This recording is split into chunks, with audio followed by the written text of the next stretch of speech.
मैं अरविंद केजरीवाल दिल्ली में आम आदमी पार्टी की सरकार बने अभी 4 दिन भी नहीं बीते हैं और केजरीवाल सरकार के वादों और इरादों पर सवालिया निशान उठाने का दौर शुरू हो गया है।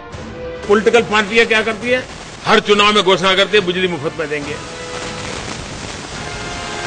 और मुफ्त में देने की घोषणा प्रधानमंत्री नरेंद्र मोदी ने बिना नाम लिए दिल्ली में बिजली के दाम 50% कम करने के वादे पर वार किया, तो अब राष्ट्रीय स्वयंसेवक संघ भी केजरीवाल सरकार पर तर्कों के तीर और तलवार चलाने में जुट गया है। संघ के अंग्रेजी मुखपत्र ऑर्गेनाइजर के ताजा अंक में संपादकीय छपी है, जिसमें कहा गया है, मोदी सरकार ने जब सत्ता संभाली तब भारतीय अर्थव्यवस्था बदहाल थी। मोदी सरकार की नीतियों की वजह से आर्थिक विकास दर तेजी से आगे बढ़ रही है। अब ये कहना गलत नहीं होगा कि आम आदमी पार्टी की मुफ्त सौगात वाली राजनीति से देश का विकास तबाह हो जाने का खतरा है। डर ये है कि अपनी मुफ्त सौगातों का एजेंडा आगे बढ़ाने के लिए केजरीवाल टकराव की राजनीति पर आगे बढ़ेंगे और बाकी पार्टियां भी इस मॉडल की नकल करेंगी। बीजेपी वाद के विरोध की आड़ में उनके लिए ये आसान होगा कि हर नाकामी के लिए केंद्र सरकार को दोषी ठहराया जाए। दबाव की ये राजनीति केंद्र सरकार को भी लोक लुभावन नीतियों पर चलने के लिए मजबूर कर सकती है। अगर ऐसा हुआ तो ये सरकार के विकास एजेंडा और व्यापक राष्ट्रीय हित के लिए नुकसानदेह होगा। ये पूरी की पूरी ऑर्गेनाइजर की जो कवर स्टोरी है आप देखेंगे तो ये basically landslide victory uphill task, इसका पूरा का पूरा एनालिसिस एक तरफ इलेक्शन का एनालिसिस करता है, दूसरी तरफ केजरीवाल सरकार के सामने दिल्ली में जो चैलेंजेस है, जो इश्यूज, जो वादे उन्होंने उठाए हैं, उसका एनालिसिस भी ये स्टोरी करती है। संघ के हिंदी मुखपत्र पांचजन्य ने भी केजरीवाल सरकार के वादों और इरादों पर बेहद तीखे सवाल उठाए हैं। पांचजन्य की कवर स्टोरी में लिखा गया है, अरविंद केजरीवाल ने जो वादे किए हैं उन्हें पूरा करना लगभग असंभव है। यदि दिल्ली की आर्थिक स्थिति को देखते हैं तो सभी वादे पूरे नहीं किए जा सकते। दिल्ली एक केंद्र शासित प्रदेश है, दिल्ली को पूर्ण राज्य का दर्जा नहीं है। जब तक दिल्ली की आर्थिक स्थिति अच्छी है, यानी जितना राजस्व दिल्ली को मिलता है, यदि उससे कम खर्चा है तो दिल्ली अपने राजस्व से कुछ भी कर सकती है। लेकिन यदि खर्चा ज्यादा होता है तो दिल्ली सरकार को केंद्र सरकार के पास जाना पड़ेगा। तब केंद्र को निर्णय लेना पड़ेगा कि वो किस मद में दिल्ली को कितना पैसा आवंटित करे। केंद्र शासित प्रदेश होने के कारण दिल्ली को दूसरे राज्यों की तरह बाजार से कर्ज लेने का अधिकार नहीं है। अगर ऐसा होता है तो केजरीवाल क्या करेंगे? यदि वो केंद्र सरकार पर ठीकरा फोड़ते हैं तो सोचने वाली बात है कि केंद्र सरकार भी पैसा कहां से देगी। केंद्र को बाकी के सारे राज्यों को देखना पड़ता है।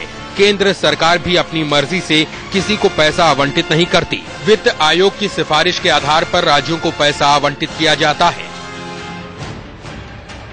अब बड़ा सवाल ये है कि आखिर केजरीवाल पर संघ के इन आरोपों में कितना दम है।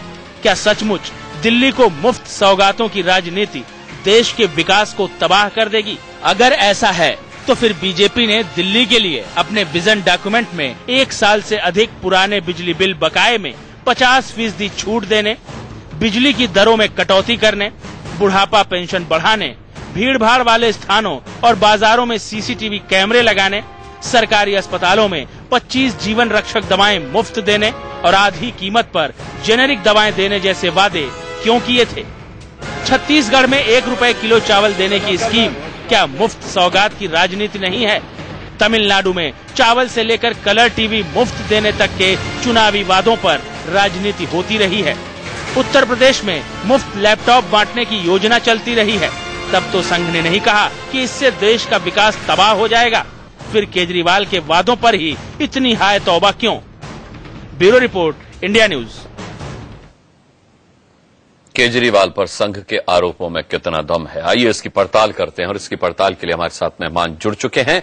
इंट्रोडक्शन करा दें चर्चा शुरू करने से पहले। हमारे साथ नलिन कोहली हैं, नेशनल स्पोक्स पर्सन है भारतीय जनता पार्टी के। महाबल मिश्रा हमारे साथ जुड़ेंगे, कांग्रेस के लीडर। राघव चड्ढा हमारे साथ हैं, आम आदमी पार्टी के स्पोक्स पर्सन। राकेश सिन्हा हमारे साथ होंगे, आरएसएस चिंतक हैं आप। इसके अलावा स्टूडियो में मेरे साथ वरिष्ठ पत्रकार प्रदीप सिंह यहां मौजूद हैं और साथ ही बलदेव भाई शर्मा हैं जो कि संघ विचारक हैं और एक्स एडिटर हैं पांचजन्य के। चलिए इस डिबेट को शुरू करते हैं बलदेव भाई शर्मा आपसे, और आपसे सवाल पूछने से पहले पांचजन्य में आज जो आर्टिकल छपा है उसकी एक लाइन में पढ़ूंगा कि कमेरों के शहर को मुफ्तखोरी का सपना दिखाना अपराध है।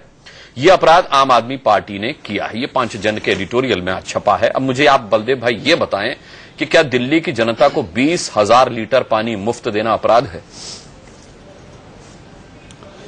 देखिए, उसकी जो अभी पूरी स्टोरी आपकी तरफ से भी दिखाई जा रही थी, जो तथ्य दिखाए गए हैं, इनको आरोपों के रूप में लेने की बजाय उन तथ्यों पर ध्यान देना चाहिए जिन तथ्यों की तरफ पांचजन्य ने इंगित किया है।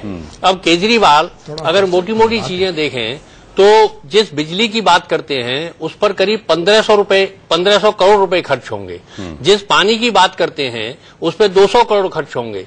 जिस वाईफाई की बात करते हैं उस पर 1600 करोड़ खर्च होंगे। तो दिल्ली की आर्थिक स्थिति क्या है, इसको बिना सोचे समझे आप जनता के सामने कोई भी सुहाने सपने दिखाएं तो ये आखिरकार तो उन्हीं को भुगतना पड़ेगा, क्योंकि निश्चित ही वो अपने वायदों को पूरा नहीं कर पाएंगे। और पूरा नहीं कर पाएंगे तो उम्मीदों का जो पहाड़ उन्होंने खड़ा कर दिया है उसको निश्चित रूप से खुद उनकी आप पार्टी और अपनी इमेज को बचाना मुश्किल हो जाएगा। और इसलिए उसको अपराध कहें, आरोप कहें, पर वास्तव में ये तथ्य हैं जिन तथ्यों की ओर ध्यान दिलाया गया है कि जिस तरह की राजनीति, लोक लुभावन राजनीति, और ये एक प्रकार से देश की जनता की आत्मनिर्भरता की भावना को खत्म करने की कोशिश है। चाहे कोई भी पार्टी इस तरह का प्रयास करे चुनाव के लिए या मतदाताओं को लुभाने के लिए, इस नीति का विरोध होना चाहिए। आपने मेरे सवाल का जवाब नहीं दिया। क्या दिल्ली के हर घर में 20,000 लीटर पानी मुफ्त देना अपराध है? नहीं, पानी मुफ्त क्यों देंगे आप? जनता में ये विश्वास जगाइए कि आपको जो सुविधाएं मिलेंगी उनका खर्चा आपको देना पड़ेगा। आज सबसे बड़ा संकट अनुराग जी ये है कि जनता पैसा भी देना चाहती है पर उसको सुविधाएं भी नहीं मिलती। सरकारें अनेक राज्यों में आप देख लीजिए कि सरकारें वो सुविधा भी जनता को नहीं दे पा रही। जनता से अनेक प्रकार के टैक्स लिए जाते हैं, न सड़कें ठीक से बनती हैं, न पानी ठीक से मिलता है, न सुरक्षा व्यवस्था ठीक से होती है, तो उसका टैक्स का पैसा भी बर्बाद हो रहा है। तो जनता में ये विश्वास जगाना ज्यादा जरूरी है मुफ्तखोरी के बजाय कि भाई आप पैसा दीजिए, आपको हम विश्वास दिलाते हैं कि आपके पैसे के बदले में आपको समुचित सुविधाएं दी जाएंगी। ये विश्वास अगर कोई भी सरकार जगाने में कामयाब होती है, ये जनता की सबसे बड़ी सेवा है। राघव चड्ढा, अगला सवाल आपसे, क्योंकि पांचजन्य के इस एडिटोरियल में लिखा हुआ है कि आम आदमी पार्टी की अरविंद केजरीवाल की जीत मुफ्तखोरी से हुई जीत है। क्या आप मानते हैं कि ये जीत आपको सिर्फ मुफ्तखोरी से मिली है?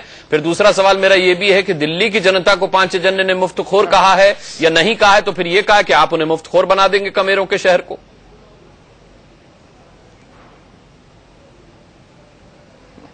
देखिए, जिस भी संपादक ने ये लिखा है उसको शायद आर्थिक चिंतन और सामाजिक चिंतन हितेश शंकर, पांचजन्य के संपादक मैं बता दूं, हितेश शंकर ने चाहिए था। जहां तक आम आदमी पार्टी, जी ठीक है, अब हमारी बात भी सुन लीजिए। और ये एको हो रहा है, इसको बंद करा दीजिए प्लीज। जहां तक आम आदमी पार्टी के वादों का सवाल है, हमने हर वादे का सामाजिक चिंतन, आर्थिक चिंतन करा है, उसके बाद उन वादों को लिखा है। मैं एक एक करके आप जो जो वादे मुझसे पूछेंगे मैं उसके आंकड़े देते जाऊंगा, ये भी बताता जाऊंगा ये कब तक इसकी लागत दिल्ली सरकार भुगतेगी, दिल्ली सरकार का कितना बजट है, उसमें से कितनी एलोकेशन है, कितना प्लान्ड आउटले जाएगा, कितना अनप्लान्ड आउटले जाएगा, वो सारे फिगर्स मैं दे दूंगा। केवल सेंसेशनलाइज करना, टीवी चैनल पे बैठ के बयान देना कि ये मुफ्तखोरी है, कि ये जो सरकारी खजाना लुट जाएगा, ये हो जाएगा, वो हो जाएगा, ऐसी बातें नहीं करनी चाहिए।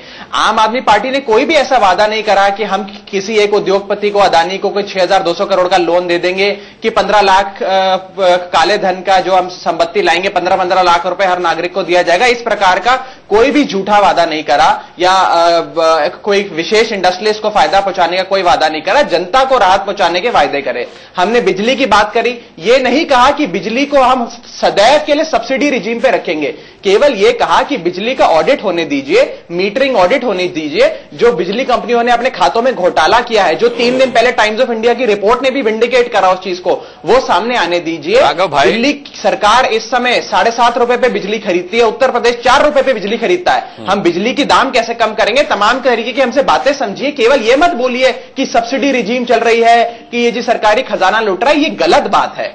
जहां तक पानी की इन्होंने बात करी 20,000 लीटर की, मैं उसका भी बता देता हूं। वर्ल्ड हेल्थ ऑर्गेनाइजेशन कहता है कि 150 लीटर प्रतिदिन प्रति व्यक्ति पानी मिलना और पानी देना ये सरकार की रिस्पॉन्सिबिलिटी है, उनकी नैतिक जिम्मेदारी है कि वो अपने नागरिकों को इतना पानी उपलब्ध कराएं। अब सरकार अगर 700 लीटर के हिसाब से 20 किलो लीटर अगर हर घर को उपलब्ध करा रही है तो ये WHO नॉर्म्स को फॉलो कर रही है, जो कहते हैं कि इतना मिनिमम रिक्वायरमेंट है। जैसे आपको ऑक्सीजन चाहिए वैसे आपको पानी चाहिए जीने के लिए, परंतु इसके अंदर एक क्रॉस सब्सिडी मॉडल है। यदि आप 20,000 से अधिक कंज्यूम करते हैं तो आपको सारी कंजम्पशन के लिए पैसे देना पड़ता है, तो क्रॉस सब्सिडाइज हो जाता है। तो हर वादे का आर्थिक और सामाजिक चिंतन किया है। अभी कोई भाई साहब आपके शो पे कह रहे थे कि वाईफाई में कोई 1600-2000 करोड़ की कॉस्ट आएगी, पता नहीं कहां से वो कॉस्ट लेकर आए हैं। हमारे आंकड़े तो ये नहीं कहते हैं। भुवनेश्वर में लगना शुरू हो गया वाईफाई, आप वहीं की कॉस्ट उठा के देख लीजिए क्या कॉस्ट आएगी। 250-300 करोड़ की कॉस्ट भुवनेश्वर की है। अब पटना में वाईफाई लगना शुरू हो गया, वहां की कॉस्टिंग ले लीजिए। इस प्रकार की बातें करना, जनता को बुलेखे में डालना, वाईफाई की आपने राघव भाई बात की, वाराणसी के 2 घाटों पर वाईफाई लगा है, 100 करोड़ उसमें खर्चा आया है। आप 150 करोड़ में कैसे दिल्ली को वाईफाई फ्री कर देंगे? जजमेंट को देखिए, आप सुन लीजिए, आम आदमी पार्टी ने, अगर आपने देखा हो जो अपना ब्लूप्रिंट जारी करा, उसमें यह भी कहा कि हम एग्जिस्टिंग इंफ्रास्ट्रक्चर को इस्तेमाल करेंगे। आज आप देखिए टावर्स हैं, जगह जगह पे 3G टावर्स हैं, फलाना टावर्स हैं, उसमें वाईफाई हॉटस्पॉट्स इंस्टॉल करे जाएंगे। कनॉट प्लेस में भी लगा वाईफाई, आप उसकी कॉस्ट निकाल लीजिए। कृपया ऐसी बातें ना करें कि 1600 करोड़ या 2000 करोड़ लगेगा। और प्लीज ये भी बताइए अपने दर्शकों को कि दिल्ली का बजट 40,000 करोड़ है, तो 40,000 करोड़ में से यदि 200 करोड़ या 300 करोड़ एक सुविधा के लिए लगाया जाता है, जनता के भला के लिए, तो इसमें क्या गलत? 40 करोड़ को पूरा क्यों आंक रहे हैं आप? मुख्यमंत्री बनी गुजरात की, उसमें से 40% तो विकास कार्यों में खर्च हो पाता है। राघव भाई, 40% तो विकास कार्यों के लिए आता है। मुख्यमंत्री अपने लिए, सुन लीजिए, आनंदीबेन पटेल की तरह हमने कोई अपने लिए प्राइवेट जेट तो नहीं खरीद लिया आके 400 कहां गुजरात पहुंच गए आप? दिल्ली में रहते कह रहे हैं कि जो पैसा है ये जनता का पैसा है, इसको सिस्टमैटिक वे में जनता को देना पड़ेगा। हाँ। अब आप एक पॉलिसी बताइए, मैं आपको चुनौती दे रहा हूं, एक वादा ऐसा बताइए जो आपको लगता है जो आर्थिक रूप से पूरा नहीं हो सकता। नलिन कोहली बताएंगे, मैं आपको आंकड़े दूंगा। नलिन कोहली बताएंगे। नलिन कोहली साहब, एक भी वादा आपको ऐसा लगता है जो ये पूरा नहीं कर पाएंगे?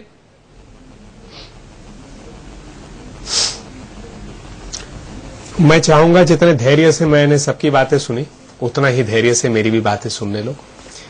पहली बात तो मैं कहूंगा कि आम आदमी पार्टी की सरकार बनी है, उनका मैनिफेस्टो है, उन्होंने जनता के साथ जो वादे किए उनके ऊपर दायित्व बनता है कि वो वादे पूरे करें। कैसे करेंगे, सब्सिडी कैसे देंगे, क्या करेंगे, वो उनके अब जो वित्त मंत्री हैं वो देखेंगे। दूसरी बात कि ऑर्गेनाइजर एक मैगजीन है, अगर उस न्यूज़पेपर मैगजीन ने विचार किए, एक विचार होता है, ये मतलब उस पे उनका भी उतना ही अधिकार है। उनकी बातों से आम आदमी पार्टी सहमत हो या ना हो, इसमें कोई फर्क नहीं पड़ता है। आम आदमी पार्टी का एजेंडा उसका अपना है। तीसरा है, चुनाव खत्म हो गया है। जहां तक भारतीय जनता पार्टी की बात है, इन्होंने अडानी की बात की, इन्होंने आनंदीबेन की बात की, हवाई जहाज की बात की। राजनीतिक बातें हम लोग करते रहेंगे। हमारे भी यहां किसी ने अपने आप को संविधान की शपथ खा के अराजक तो बोला नहीं, और मुझे ऐसा याद भी नहीं है कि किसी ने भी ये देश में संविधान की शपथ खा के कहा मैं अराजक हूं, गणतंत्र दिवस बंद कर दूंगा। ये बातें हम लोग कहते रहे हैं एक दूसरे को, लेकिन चुनाव अब खत्म हो गया है। मेरा सुझाव देने का कोई मकसद भी नहीं है, इनको अपना काम, और मुझे ऐसा याद भी नहीं है कि किसी ने भी ये देश में संविधान की शपथ खा के कहा मैं अराजक हूं, गणतंत्र दिवस बंद कर दूंगा। ये बातें हम लोग कहते रहे हैं एक दूसरे को, लेकिन चुनाव अब खत्म हो गया है। मेरा सुझाव देने का कोई मकसद भी नहीं है, इनको अपना काम करना है। दिल्ली की सरकार है, दिल्ली वासियों के लिए सरकार है, ये अपना एजेंडा करें, बहाने ना करें।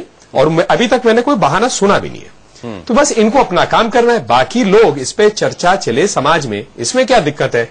कई लोग कहेंगे कि हमें ये गलती लगती है, दिक्कत लगती है, कई लोग कहेंगे बहुत अच्छा है। समाज में आदान प्रदान विचारों का तो चलता ही रहेगा। सरकार को अपने काम और एजेंडे पे करना है, और जो वादे किए उनको पूरा करना है। ठीक है। यहां मैं आपसे राकेश सिन्हा जानना चाहूंगा कि मुफ्त सौगात देश के लिए खतरनाक है आपकी, ये पांचजन्य ने लिखा है। अगर फ्री वाईफाई मुफ्त देना मुफ्त की सौगात है, तो भाई ये तो नरेंद्र मोदी साहब ने अपने संसदीय क्षेत्र वाराणसी में 2 घाटों पर दे रखी है।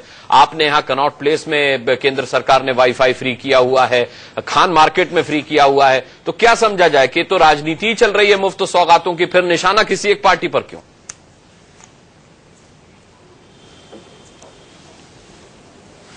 देखिए, जो कॉम्पिटिटिव पॉलिटिक्स है उसमें इस तरह की बातें होती हैं, लेकिन जो बात यहाँ बुनियादी बात है मैं उसको उठाना चाहता हूँ। आम आदमी पार्टी ने वादा किया और मैनिफेस्टो जारी किया और वो दावा कर रहे हैं, अब उनकी सरकार बन गई है तो उनको समय देना चाहिए कि जो उन्होंने वादा किया वो वादा पे खरे उतरते हैं नहीं उतरते हैं, या उन वादों की आड़ में वे फिर कन्फ्रंटेशन की पॉलिटिक्स करते हैं। 5 जनवरी को इंतजार कर लेना चाहिए था। कोई भी पॉलिटिकल पार्टी कुछ बात करती है तो तत्काल राकेश भाई, ये आर्टिकल लिखने से पहले 5 जनवरी को भी थोड़ा समय दे देना चाहिए था आम आदमी पार्टी को। जी नहीं, देखिए मैं अभी उस पर आ रहा हूं, आप सुन लीजिए। देखिए, एक बड़े फलक पर बहस करनी चाहिए। 5 जन उसी ओर इंगित कर रहा है कि आम आदमी पार्टी को देश की आर्थिक नीति के बारे में बताना चाहिए। सिर्फ फ्री देने की, हम तो चाहते हैं गरीबों को, जो लोग गरीब हैं, जो न्यू पुअर है, उन तक सब्सिडाइज रेट में चीजें मिलें, उनका हक है, उनको मिलना चाहिए, चाहे जिस पार्टी की भी सरकार हो। लेकिन एक आपकी आर्थिक नीति होनी चाहिए। वेल्थ क्रिएशन कैसे होगा देश में? जब तक वेल्थ क्रिएशन नहीं होगा तब तक समाजवादी तरीके से आप वेल्थ को बांट भी नहीं सकते हैं। आपके पास जो वेल्थ है वह इतना इफेक्टिव नहीं है, इतना सफिशिएंट नहीं है कि आप गरीबों की गरीबी को दूर कर सकें। तो लंबे समय में जब आप राजनीति करते हैं, 49 दिनों में आप क्या वादे करते हैं, क्या लागू करके भाग जाते हैं, यह महत्वपूर्ण नहीं है। 5 वर्षों में जनता आपको परखती है कि आपने जो वादे किए उसके लिए आपके धन कहां है। तो मेरा मानना है कि लोकतांत्रिक व्यवस्था में हर राजनीतिक पार्टी को सिर्फ वादों के साथ साथ एक रोड मैप भी देना चाहिए कि उनके अर्थ का स्रोत यह है, ये इस प्रकार लागू करेंगे, मानव संसाधन का यह स्रोत है, इस प्रकार से इस मानव संसाधन का उपयोग करेंगे। नलिन कोहली साहब, 1970 1960 के दशक की जनता नहीं है। जब इंदिरा गांधी ने गरीबी हटाओ का नारा दिया और गरीबी नहीं हटी, गरीब हटते चले गए। जी, मैं राघव भाई आपके पास आऊंगा, लेकिन उससे पहले नलिन कोहली साहब, सवाल ये उठता है कि एक आर्थिक नीति होनी चाहिए। ये खजाने में पैसा है नहीं तो फिर कहां से आप फ्रीबीज बांटेंगे, और अगर फ्रीबीज में ही आप सब कुछ बांटते रहेंगे तो खजाना कैसे भरेगा? ये बड़े जायज सवाल हैं, लेकिन ये सवाल तो बीजेपी पर भी उठने चाहिए, क्योंकि आपने भी अपने विजन डॉक्यूमेंट में 50% बिजली के दाम सस्ते करने की बात कही थी। मोदी साहब पहले कह चुके हैं कि खजाना तो हमें खाली मिला है, कुछ भी नहीं मिला तिजोरी में। तो आप कैसे करते? आपकी आर्थिक नीति क्या होती? वो भी तो स्पष्ट नहीं थी, और साफ तौर पर विजन डॉक्यूमेंट में आपने भी फ्रीबी देने के वादे किए हैं। तो ये सवाल तो आप पर भी उठता है। आपने ध्यान से हमारे मैनिफेस्टो को पढ़ा नहीं। मैनिफेस्टो आपका आया ही का विजन डॉक्यूमेंट आया, ध्यान से उतर गया। मैनिफेस्टो आया ही का vision document. Bharatiya Janata party, मैं जवाब दे रहा हूं, थोड़ा सुन लीजिए भाई साहब। नहीं कोई बात नहीं, आप दिल्ली की बात करें, लेकिन हमारा लोकसभा में मैनिफेस्टो जो आया, हमारी सोच जो पूरे देश के लिए है, उससे दिल्ली तो वंचित नहीं होगी ना। दिल्ली भी तो देश का ही भाग है। तो इसलिए मैं आपको पहले स्पष्ट कर देता हूं। नहीं, वहां जाइए, दिल्ली के विजन डॉक्यूमेंट पे रहिए ना नलिन जी। दिल्ली पे बात हो रही है। क्या है? दिल्ली पे बात हो रही है, दिल्ली के विजन डॉक्यूमेंट में। नहीं, मैं भारतीय जनता पार्टी का प्रवक्ता हूं। हाँ। मेरा मुस्कान जी आपसे निवेदन है, मैं पार्टी के व्यू पॉइंट को रख रहा हूं, उसमें आपका जवाब मिल जाएगा। ठीक है। तो मैं ये आपसे कह रहा था कि आर्थिक नीति पे 2 विचार है। एक जो सामान्यवादी चले जाते हैं, या उसको सोशलिज्म कहिए, वो कहता है कि सब चीज गरीबों को देना चाहिए। क्रिएशन ऑफ वेल्थ पे वहां प्रॉब्लम है। कोई सरकार नहीं है भारत सरकार की, और ये अन्याय होगा किसी भी सरकार की तरफ से यदि गरीबों की चिंता नहीं होगी। हर सरकार का दायित्व है गरीबों की चिंता करना। इसमें ना कोई बीजेपी है ना कांग्रेस, ये तो भारत सरकार या राज्य सरकार का दायित्व बनता है। फर्क इतना है कि गरीबों के लिए कुछ करने से के साथ साथ आपको सोचना पड़ेगा कि आप कैसे, मतलब कोई भी सरकार कैसे फंड्स को क्रिएट करती है, रेवेन्यू लाती है, जिससे आप और गरीबों का भला कर सके। तो बस फर्क जो है इसी मुद्दे को लेकर है।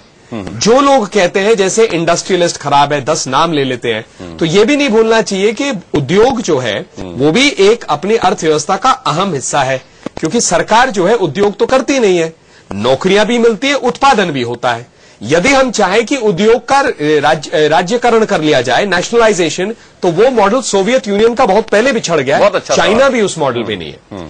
तो समाज में हर वर्ग के भलाई के लिए हर वर्ग की चिंता करना भी सरकार का दायित्व है। ठीक है। ऐसा नहीं हो सकता कि मैं सिर्फ एक ही वर्ग के लिए सोचूंगा, दूसरे के लिए नहीं। और मेरा ये आरोप किसी पे नहीं है, मैं एक जनरल कॉमेंट दे रहा हूं। बहुत अच्छी बात नलिन कोहली ने कही है। आखिरी बात, जब आप भारतीय जनता पार्टी की सरकार की बात करते हैं, तो हमारी सोच क्या है? गरीबों का भला करें, साथ साथ ऐसा एक माहौल हो जिससे सरकार के टैक्सेस बढ़े, जबरदस्ती से नहीं, एक्सपेंशन ऑफ इकोनॉमिक के साथ भाई जैसे जैसे आपका इकोनॉमिक एक्टिविटी बढ़ेगी स्टेट को भी रेवेन्यू मिलता है, बस यही है। बहुत अच्छे सवाल राघव भाई उठाए हैं नलिन कोहली ने। उन्होंने ये कहा है कि भाई जिन उद्योगों से आपको पैसा मिल सकता था उन उद्योगपतियों से आपकी बात आपने बिगाड़ ली है। किसी का आपने अकाउंट बता दिया स्विस बैंक में, किसी से आपने दुश्मनी मोल ले ली है। दिल्ली को आपने फ्रीबीज देने का वादा कर दिया है, दिल्ली को आपने फ्रीबीज देने का वादा कर लिया है। आपने कहा खाने पीने की चीजों पर वैट हम सबसे कम कर देंगे, वैट से ही सबसे ज्यादा रेवेन्यू आता है। तो भाई आप करेंगे कैसे दिल्ली का विकास, पैसा आएगा कहां से? ठीक, मैं जवाब दे देता हूं। देखिए, पहली तो नलिन जी ने जो बात कही, समाजवाद की बात करी कि कैसे विस्तार होना चाहिए, हर वर्ग के लिए सोचना चाहिए, मैं उनकी बात से सहमत हूं। मैं पूरी तरीके से मानता हूं जो उन्होंने कहा वो ठीक बात है। उद्योगपतियों की जहां तक आपने बात कराई, जो उन्होंने नहीं कहा, आपने बीच में जोड़ी बात, मैं उसको उस पर भी जवाब दे देता हूं। देखिए, हमने उद्योगपतियों के बारे में क्या कहा? जो गिने चुने 4-5 उद्योगपति हैं जिनके लिए नीतियां बनाई जाती हैं, जो क्रोनी कैपिटलिज्म कहा जाता है, आज वो चुनाव लड़ने के पैसा देते हैं, कल वो देश के संसाधन कम दामों पे आपसे ले लेते हैं। तो उस प्रकार का जो बिग टिकट करप्शन है, जो भ्रष्टाचार है, उसके खिलाफ हमने आवाज उठाई। अब उस पे कोई सहमत हो सकता है, कोई नहीं सहमत हो सकता। हमारा कोई जनरल बिजनेस से या तमाम उद्योगपतियों से कोई नाराजगी थोड़ी है। हम तो कह रहे हैं कि प्राइवेट एंटरप्राइज बहुत आवश्यक है, बिजनेस उद्योगपतियों को प्रमोट करना आवश्यकता है। उसके बिना तो मार्केट चल ही नहीं सकती। तो हमारी ये राय साफ है। दूसरी चीज, जहां तक आपने बात करी कि आपका बजट कितना है, पैसा कहां से लाएंगे, उसकी आपने बात छेड़ी। उस पर मैं बता दूं, दिल्ली सरकार का 40,000 करोड़ का सालाना बजट है, जो हर साल अभी तक बढ़ता रहा है। वीएटी कलेक्शंस बढ़ती रही हैं, एक्साइज कलेक्शंस बढ़ती रही हैं, स्टैंप ड्यूटी रजिस्ट्रेशन से जो रेवेन्यू आता है वो बढ़ता रहा है, सेंटर से थोड़ी बहुत ग्रांट्स आते हैं वो बढ़ती रही हैं, वो बढ़ती जाएंगी। उसी के साथ ही साथ उस बजट के अंदर जो प्लान और अनप्लान्ड एक्सपेंडिचर की हमें लेगरूम मिलता है, उसके हिसाब से हम ये सारी चीजें बांटेंगे।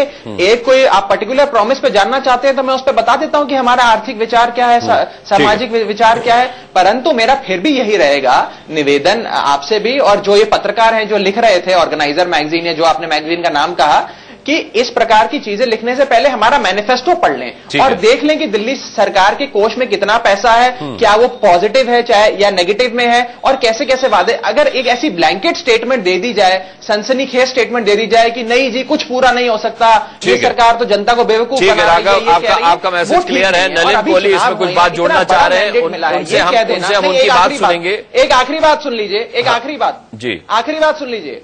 ब्रेक की मजबूरी राघव, ब्रेक के बाद आएंगे, तब भी ये चर्चा जारी रहेगी। प्रदीप जी भी बड़े धैर्य के साथ पूरी बातचीत सुन रहे हैं, उनसे भी उनका आकलन लेंगे। एक छोटा सा ब्रेक ले रहे हैं।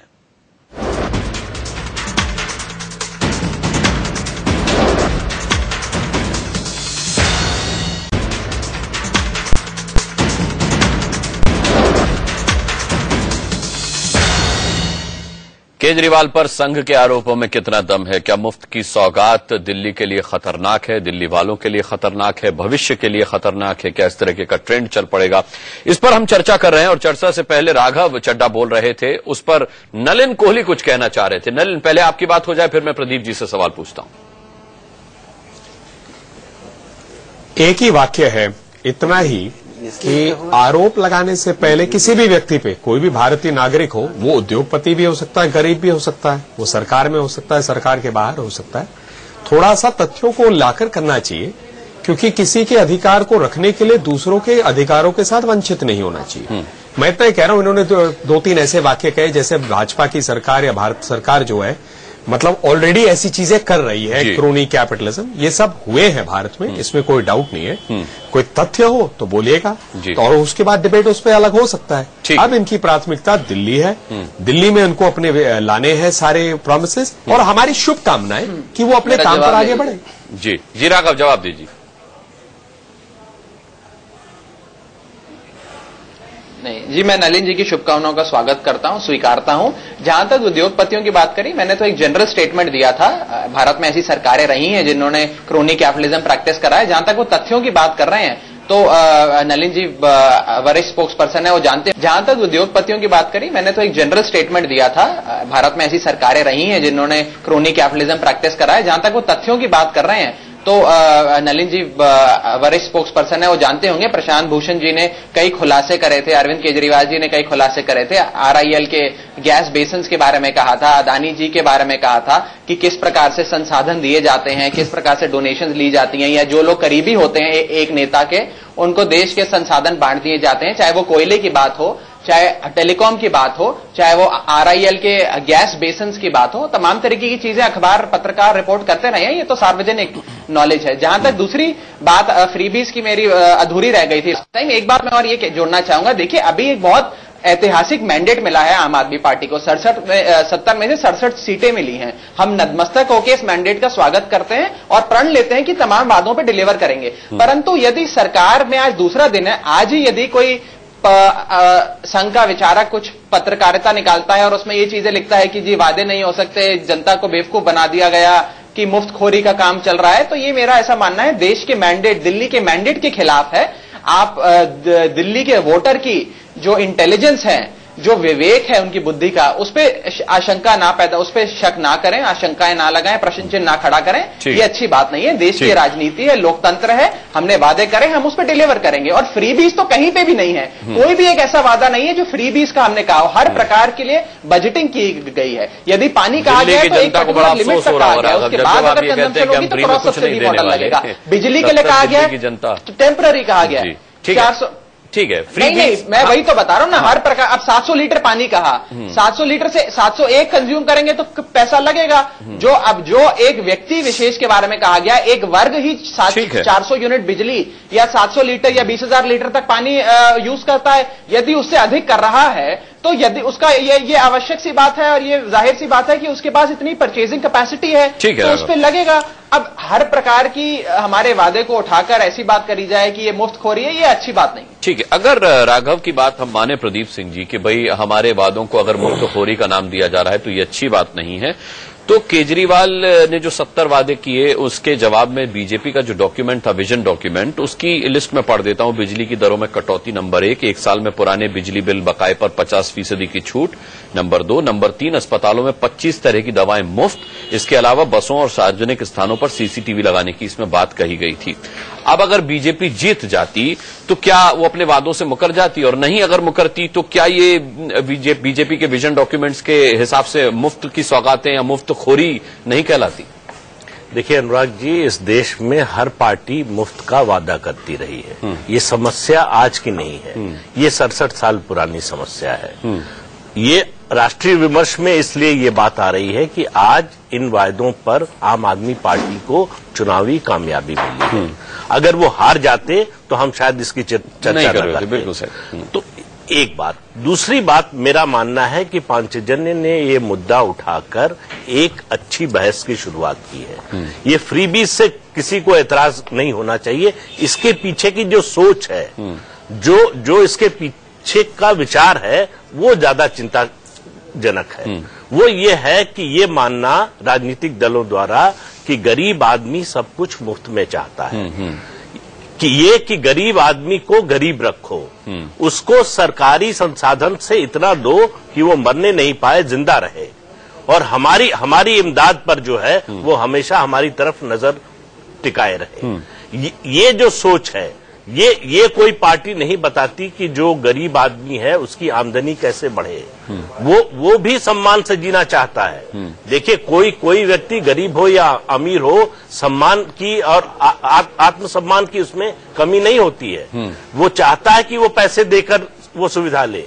तो निश्चित रूप से आप अगर उसकी आमदनी नहीं बढ़ाएंगे तो हमेशा चुनाव दर चुनाव पार्टियां वायदे करती रहेंगी।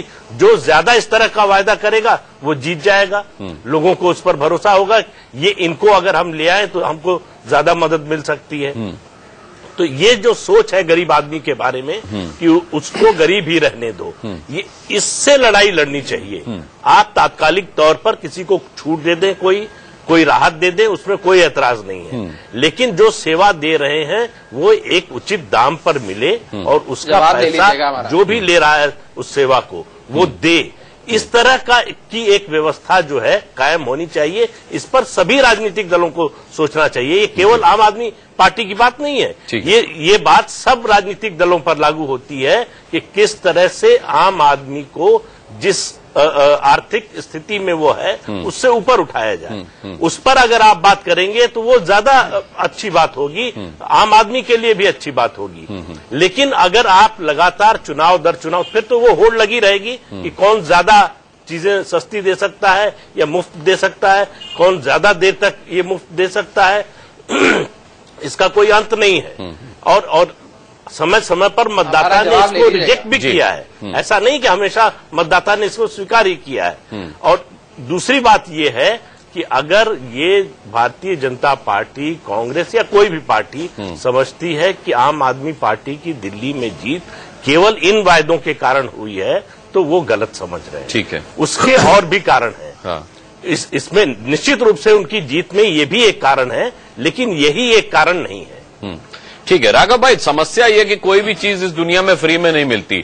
100 रुपए का आप शैंपू खरीदने जाएंगे तो 2 रुपए का कंडीशनर का पाउच फ्री मिलता है। लेकिन यहां स्थिति ऐसी बन रही कि आप लोगों ने जनता से कहा कि भाई 2 रुपए के कंडीशनर का पाउच खरीदिए और 100 रुपए का शैंपू फ्री पाइए। क्या ऐसी बात है?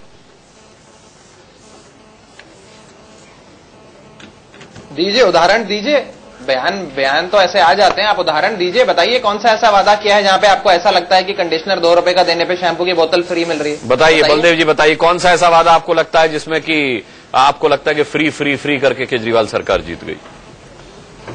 नहीं, देखिए, पहले भी मैंने चर्चा की और लगातार जो 70 बिंदु इन्होंने रखे हैं उनको भी आप ध्यान से देखें तो अभी जैसा खुद ही ये कह रहे हैं कि हम फ्री में कुछ नहीं देंगे, कुछ समय के लिए देंगे। तो ये तो बड़ा कंफ्यूजन है इनकी नीतियों में भी और जनता से इन्होंने जो वादे किए हैं उसमें भी।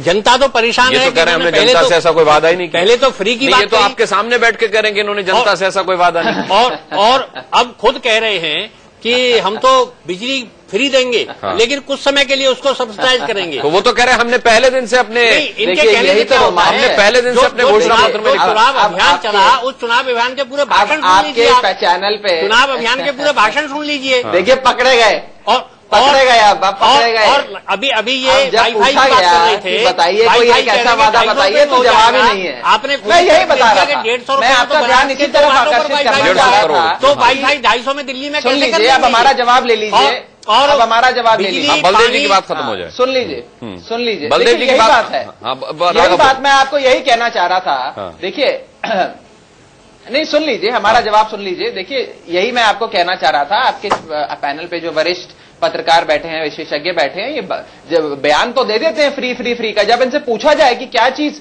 तो इनको जवाब नहीं सूझता। वही मैं कह रहा हूं, यदि कोई अर्थशास्त्री आपके पैनल पे होता या यदि कोई ऐसा व्यक्ति होता जिसने हमारा पूरा मैनिफेस्टो पढ़ा है, वो इस प्रकार का बयान नहीं देता। आम आदमी पार्टी ने, जैसा कि मैंने आपको कहा, हर वादे का सामाजिक और आर्थिक चिंतन करा है। यदि आपको कोई ऐसा वादा लगता है जो नहीं पूरा हो सकता, मुझे बताइए, मैं उसके बारे में आपको जानकारी दे दूंगा। इस प्रकार की बातचीत ना करी जाए। दूसरी चीज मैं ये बता दूं, जहां तक इससे पहले जो विशेषज्ञ बोल रहे थे, जो बात कर रहे थे कि गरीबों को अपॉर्चुनिटी देनी चाहिए, उनको गरीब नहीं रखना चाहिए। अरे भाई, हम कब कह रहे हैं कि गरीब को गरीब रखना चाहिए? हम तो बात कर रहे हैं कि किस प्रकार से जो गरीब वर्ग के लोग हैं उनको एक स्तर पे लाया जाए, किस प्रकार से उन्हें दवाइयां, शिक्षा, नौकरी, रोजगार सब प्रदान करा जाए। वो उस पर भी हमने आर्थिक चिंतन करा और पूरा एक इकोनॉमिक डायलॉग करके आपके सामने ब्लूप्रिंट रखा। परंतु यदि इस समय जो व्यक्ति गरीब है, जो पानी जो एक 12 बाय 12 के कमरे में रहता है, उसका बिजली का बिल 1.5 लाख रुपए आने लगता है, या 28 बाय 28 के कमरे में रहता है और उसका पानी का बिल 16-16 हजार रुपए प्रति महीना आने लगता है, तो उसको राहत नहीं पहुंचाएंगे?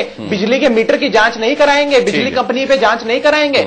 इस प्रकार की बयानबाजी, ये कहना कि ये फ्री दे रहे हैं, ये आप जनता को गुमराह कर रहे हैं। एक टीवी चैनल पे बैठ के आप पूरा मैनिफेस्टो पढ़िए, अर्थशास्त्र की जानकारी लीजिए, उसके बाद ऐसे बयान बोल रहे हैं। ये आपके लिए बोल रहे हैं। खैर, मैं इस पर आपका जवाब लूंगा, लेकिन राकेश सिन्हा हमारे साथ हैं। राकेश सिन्हा साहब, अच्छा है कि प्रदीप सिंह कह रहे कि भाई पांचजन्य ने इस तरीके का संपादकीय छापकर या आरएसएस ने इस तरीके की बात उठा करके एक अच्छी, एक स्वस्थ बहस को जन्म दिया है और अब इस पर चर्चा होनी चाहिए। मैं आपसे एक अहम सवाल पूछूंगा, एक छोटा सा ब्रेक लेने की मजबूरी है। ब्रेक के बाद लौटेंगे, राकेश सिन्हा से सवाल होगा और उस पर राघव चड्ढा का जवाब होगा। चर्चा जारी है, एक ब्रेक के बाद लौटते हैं।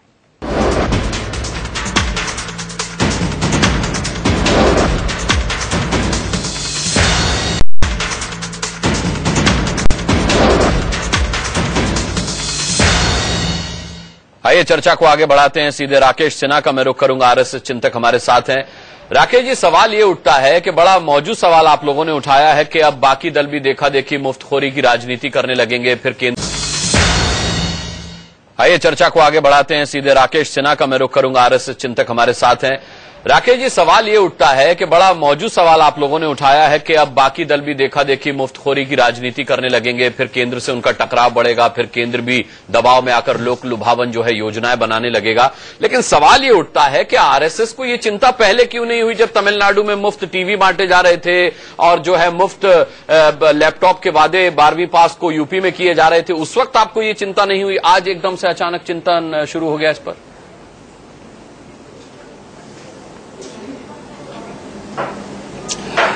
एक बात जान लीजिए कि चुनाव हो चुका है। चुनाव के बाद जो चुनावी नारे, चुनावी बहस होती थी, उस पर थोड़ा विराम लगना चाहिए। आज जो एक बड़ा सवाल देश के सामने है कि राजनीतिक पार्टियों की एक नीतियां होती हैं, नीतियों से आर्थिक कार्यक्रम पैदा लेता है।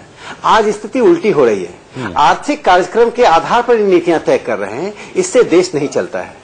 आपको अपनी आर्थिक नीति स्पष्ट करनी पड़ेगी। अभी मैं आम आदमी के प्रवक्ता को सुन रहा था, उनकी बात अपनी थी, उन्होंने अपनी बात रखी, लेकिन वो जो कह रहे हैं वो जोगेंद्र यादव की बात नहीं है। आम आदमी पार्टी यह नहीं जानती है कि देश की उद्योग के प्रति, देश की कृषि के प्रति, देश की गरीबी की रेखा के नीचे के प्रति, सार्वजनिक वितरण प्रणाली के प्रति उसकी नीति क्या होगी।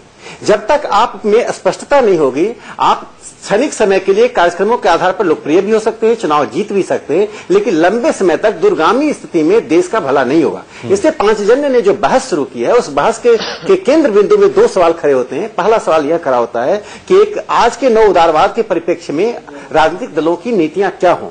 गरीबों को गरीब रखा जाए, उन्हें मुफ्त की चीज दी जाए, या गरीबों को वेल्थ में शेयरिंग दी जाए। मैं मानता हूं कि आज वेल्थ में पार्टिसिपेशन नहीं, वेल्थ में शेयरिंग देना चाहिए गरीबों को, जो उनकी जमीन से उन्हें अलग किया जा रहा है, उनके पास छत नहीं है, उनके पास वेल्थ क्रिएशन का अवसर दिया जाए। दूसरी बात जो महत्वपूर्ण बात उठती है कि कॉम्पिटिटिव पॉलिटिक्स में आम आदमी की आज विक्ट्री जो हुई है, उसमें सांप्रदायिकता का बड़ा हाथ है। मैं कहता हूं पहली बार दिल्ली की राजनीति में साइलेंट कम्युनल पोलराइजेशन आम आदमी पार्टी ने करवाया है। यह भी मुफ्त में उन्होंने करवाया, क्योंकि कांग्रेस नहीं थी। तो मैं मानता हूं कि आम आदमी पार्टी को एक पार्टी खड़ी हुई है, उससे पहले अपने आर्थिक नीति की घोषणा करनी चाहिए। जोगेंद्र यादव की बात आर्थिक नीति है कि राघव चड्ढा की बात आर्थिक नीति है कि आशुतोष की बात आर्थिक नीति है, यह जनता को नहीं मालूम है। छोटे समय के लिए तो सफल होंगे, लेकिन लंबे समय में इस तरह की पार्टियां सफल नहीं होती। राघव जी जवाब दे दीजिए।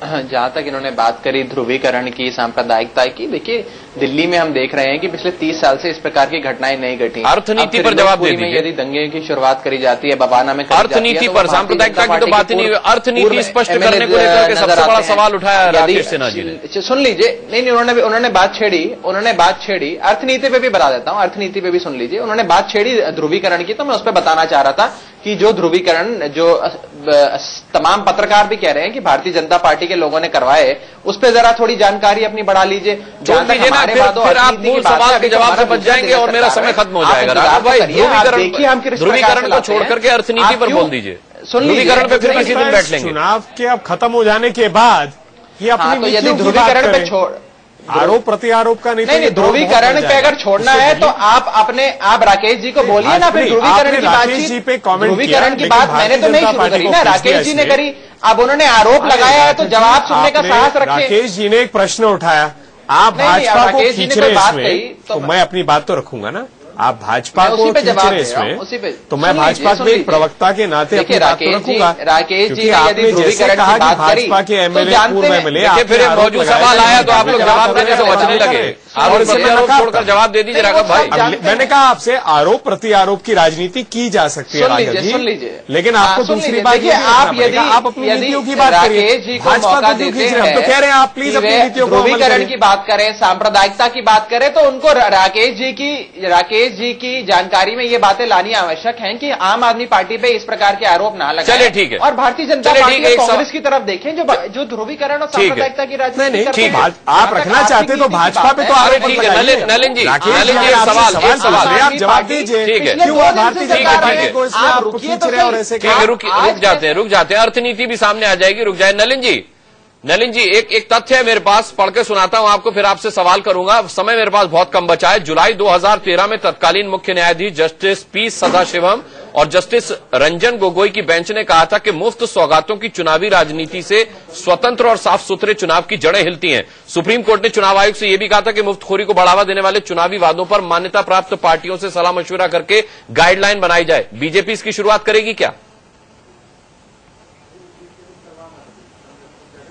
कर भी सकती है। मैं इस पे इसलिए नहीं कह सकता क्योंकि ये सब पार्टियों के इन्वॉल्वमेंट से होगा। इलेक्शन लॉ जो है कोई भी एक पार्टी बनाती नहीं है और बनाना भी नहीं चाहिए, क्योंकि इलेक्शन हर पार्टी का अधिकार है कि वो अपनी बातें रखें। उसके बाद सामान्य रूप से जो तय करे इलेक्शन कमीशन वो सब पर लागू है। तो इसीलिए ये हो सकता है कई बहस हैं जो इलेक्शन इंप्रूवमेंट के लिए हो रही है। काले धन का जैसा बहस है, क्रिमिनलाइजेशन ऑफ पॉलिटिक्स की बहस है, तो ऐसे कई विषय हैं और इस पे सब पार्टियों को बैठना पड़ेगा। ठीक है, मेरे पास समय बिल्कुल नहीं। प्रदीप जी, एक आखिरी कमेंट आपका। फ्रीबीज से, मैंने इसकी जानकारी मुफ्तखोरी से क्या विकास रुकता है? क्या तमिलनाडु का विकास रुक गया? क्या उत्तर प्रदेश का रुक गया?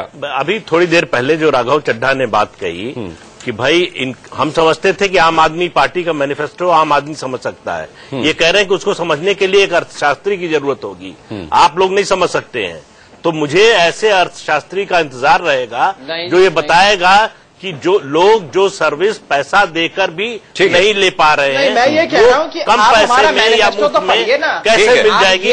ठीक है, इन सबको मैं आपका मैनिफेस्टो पढ़ने के लिए भेजता हूं। धन्यवाद करके सबको आपका मैनिफेस्टो पढ़ने भेजता हूं। और 5 जन के एडिटोरियल में राघव भाई बड़ी अच्छी लाइन लिखी है, वो पढ़कर वाइंड अप करता हूं मैं कि दिल्ली का जनमत जादुई है, ये मैजिक दिल्ली की जनता ने किया है।